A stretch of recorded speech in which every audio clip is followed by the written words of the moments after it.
Howdy freeze dryers, welcome back to Live Life Simple. I just received my third freeze dryer today.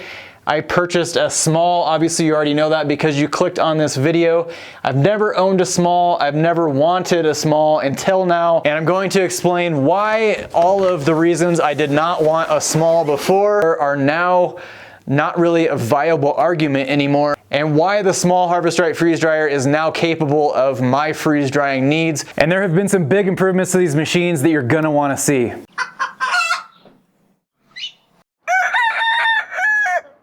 On the new Harvestright Pro models, there have been lots of improvements, and there has also been some issues that have been resolved from the older models. We're gonna start with some of the smaller, simpler stuff in the beginning, and then as the video goes on, we'll work our way up to the big improvements. So you're gonna wanna watch the entire video to get the full effect and see all of the benefits.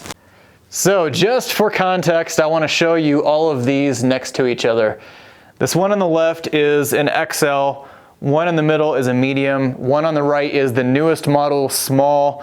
You can obviously see the small is very small, and it's actually small in a good way. It's super compact, and I think it could fit in a lot of places where freeze dryers couldn't really fit before. I will say the first thing I noticed when I moved this onto the table, I can lift this by myself. That has never been the case in any freeze dryer that I have ever owned in the past.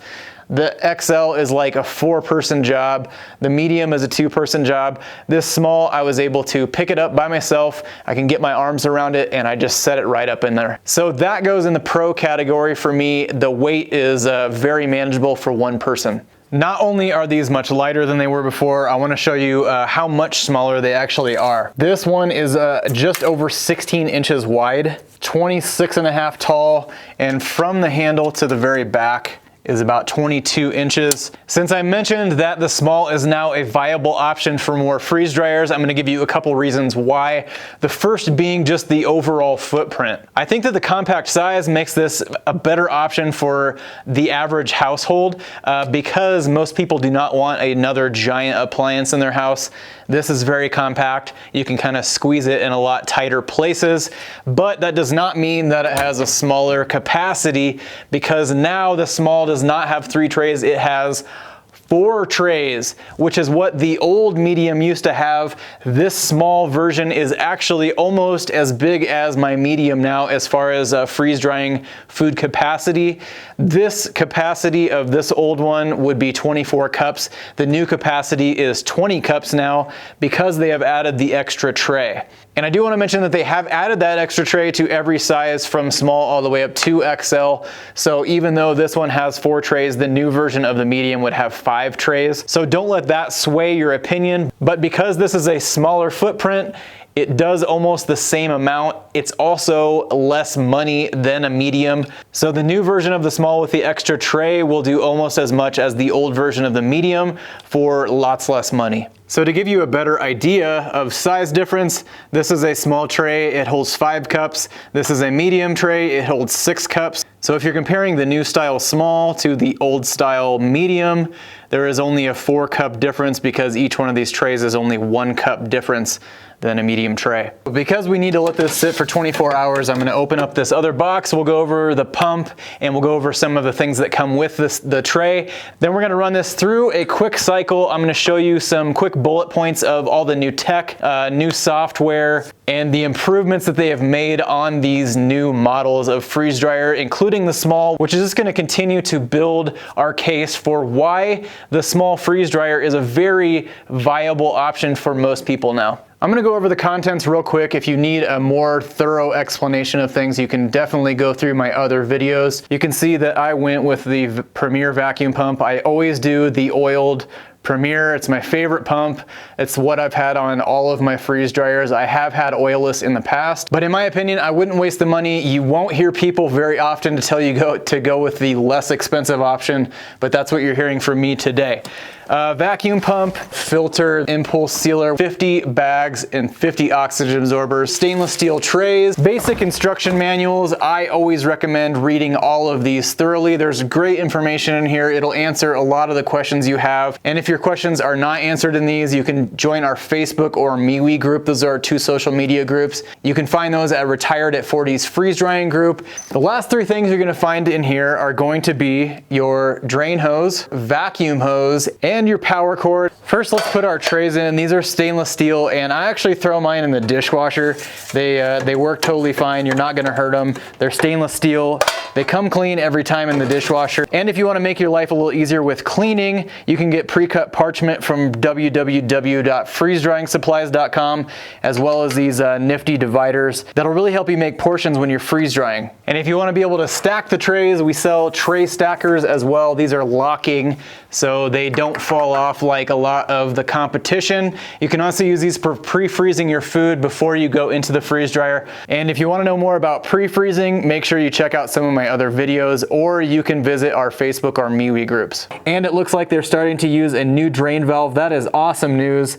That's actually news to me because these were a little bit troublesome in the past. So it looks like this is a nicer quality. It looks like it might even be stainless steel. I don't know if you can see it very well on the video, but one other thing that I'm noticing has changed is the location of the vacuum hose on the freeze dryer. It used to sit a lot lower. Now it's higher, but because this small is so compact, this table is the same size as what I have my medium on.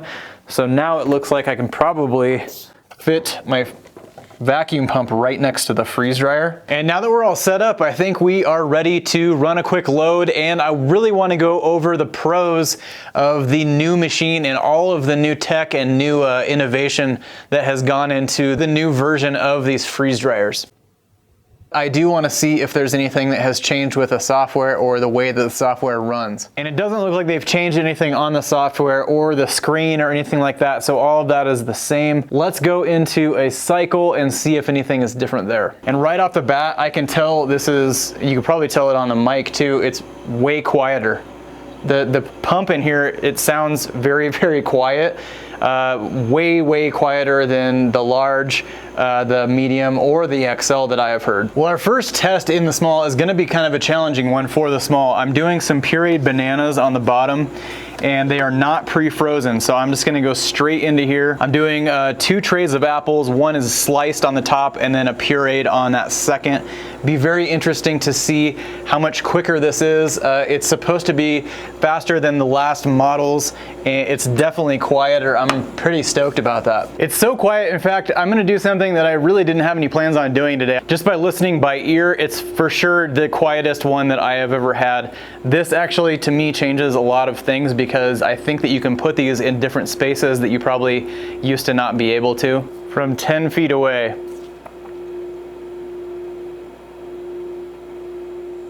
Our first load in the small freeze dryer was ingredients for an apple pie smoothie. 2 things I have noticed, actually 3 things. One, it's definitely faster. This took about 39 hours without being pre-frozen. That's quite a bit faster than normal. Usually you'd be up into the 40s. 2, it's definitely quieter, quite a bit quieter actually than any of the other freeze dryers that I've ever had. The third thing is that it releases the vacuum pressure a lot quicker. I don't know if it's because of the new valve or just because the chamber is smaller. Obviously it's going to release faster, but I still expected it to be quite a bit longer than it was. I'd be interested to hear if you have the new freeze dryer and you notice the same. So now that we've gone through a cycle, we've kind of gone over some of the smaller improvements that have been made on the small and the rest of the Pro models. I want to go over some of the major improvements, some of the stuff that's not as easy to see. So I spoke with Harvestright briefly and they gave me some points that I did not necessarily pick up on. This is actually a glass epoxy, so I'm assuming that the material that the door is made from is a different type of material, more durable, more resistant to freeze drying conditions. But the most important thing that I picked up on my conversation is that a lot of the internals have been changed to aerospace grade components. So the condenser condenser is a larger size condenser. Many of the electronics used now are aerospace quality, which makes them more robust. It makes them more efficient. They also switch to solid state relays, which makes a more reliable product. It makes them last longer, and really all of that stuff, if you put it all together, makes a more efficient product. It makes a more reliable product, and most important, that makes for faster freeze drying, which is great news for all of us that have Harvestrights. And the last thing I want to talk about, and maybe the most important because it's been an ongoing issue with freeze drying, is Harvestright now has over 6,000 technicians. That's 1,600 locations in every single state in the US that can be dispatched, I believe, to work on freeze dryers should there be issues with a purchase that you make or somewhere along the line of freeze drying. And that to me shows that freeze drying is becoming more of a mainstream, that they have actually been able to take that step and to get that kind of infrastructure put together for freeze dryers. I think when you put that together with all of the new improvements internally, as well as the extra space, the lower price, I just can't really see why you would want to, at this point, buy another brand. I've been using Harvestrights for 6 years now. They keep getting better and better almost every single year that goes by, which forces me to buy a new freeze dryer, but I think that's great because they just improve, they get more efficient, everything is better about them every year that goes by. Am I biased? Absolutely, because they have produced a consistent product for me for over 6 years now,